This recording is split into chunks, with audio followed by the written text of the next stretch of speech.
in Akhir'ul Zaman, at the end of time, or in the end of times, what are the biggest challenges who are going to emerge as obstacles in human marriage? And what are the solutions? There are numerous obstacles which will emerge in the end time in the male-female relationship. The first, and perhaps the most severe of all, is the prophecy of Nabi Muhammad ﷺ, that the last people to follow Dexhalli will be women, and the man will have to return to his home and tie, meaning coercively restrain his wife and sister and daughter to protect them from being seduced by the Dexhalli. Hence, the end time is one in which huge numbers of women are going to be brainwashed. And when a woman is brainwashed, you can talk and talk and talk and talk. It's like pouring water on the back of a duck. Nothing will sink in.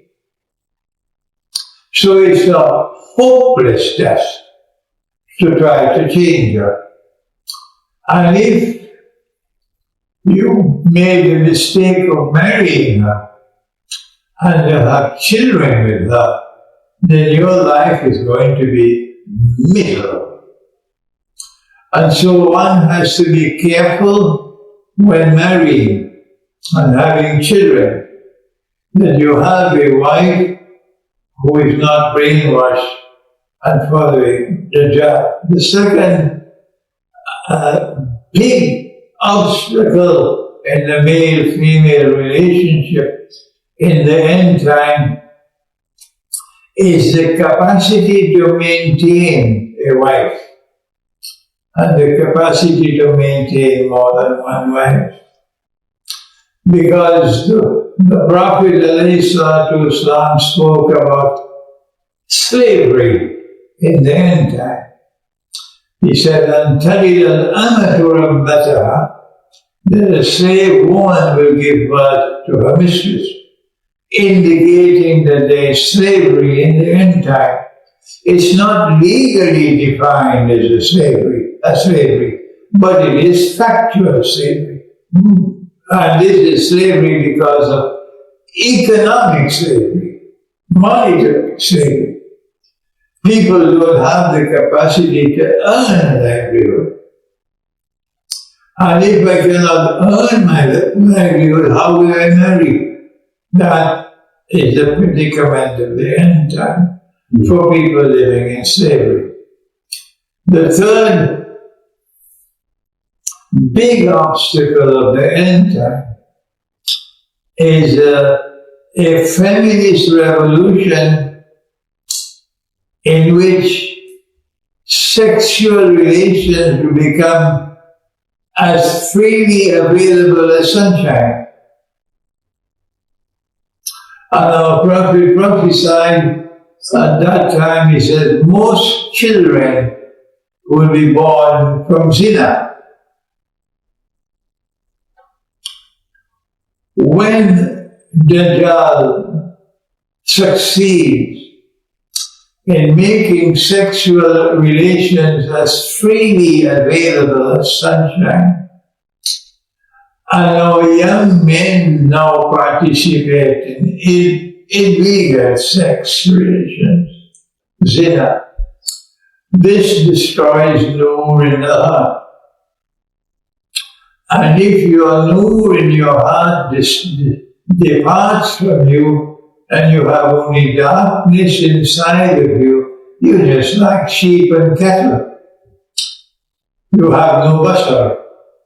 So any tune that Dajjal plays, you will now dance to that tune. And so now not only do women be seduced by Dajjal, but more than that, they destroy men, the capacity of a man to be able to see with the internal eye, because women destroy through zina. And then, of course, you have the prophecy of he said that women will be dressed and yet naked. Women will be dressed and yet naked. And we see that already in the world today. We have this other strange phenomenon at the end time in the male-female relationship, that women will be dressed like men, with a jacket and the trousers and a tie. Imagine an Indonesian woman just from the village, and she takes a job as a security guard, and you see this village girl walking like a village girl. She still has a feminine walk, but she's dressed in a jacket and a trousers and a tie and a hat. And she looks so funny. Women now declare weak, and a woman can do anything that a man does. And as she pursues a life that is a public life rather than a private life, women begin to lose their femininity. And their personality begins to change, and they lose the feminine qualities of their personality. And men are now beginning to be turned off from women. But the sexual urge is there, the shahwa is there in the men. And then you see Shaitan seducing the man towards homosexuality and seducing the woman towards lesbianism.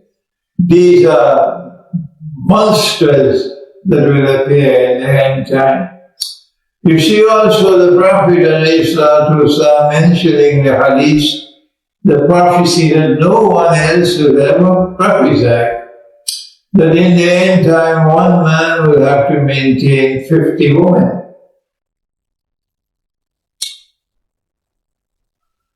Why would one man have to maintain 50 women? Answer: Allah's creation does not change. Allah will not ordain a system of creation in which He creates one man to 50 women. Allah would not do that. So this has to be the result of human effort, human corruption. That something will come which will affect and damage the male sperm. What is it that can damage the male sperm in such a way that the male sperm is not capable anymore of producing a baby boy? And when a baby boy is not born, the default is a baby girl. Could it be the electromagnetic waves which are now corrupting this atmosphere all around us? Could it be that these electromagnetic waves are affecting the male sperm? This is the subject of medical science, not my subject. But I'm just offering you a hypothesis. There must be something which explains why is it that baby girls are going to be born?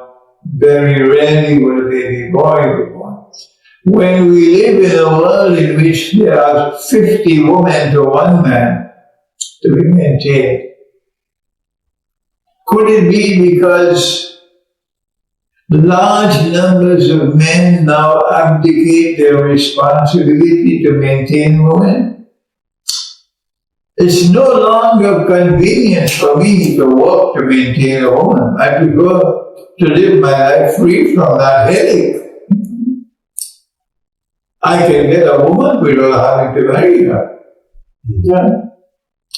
Could it be that there's going to be wars in which huge numbers of men are going to be killed, and this is going to be part of the result?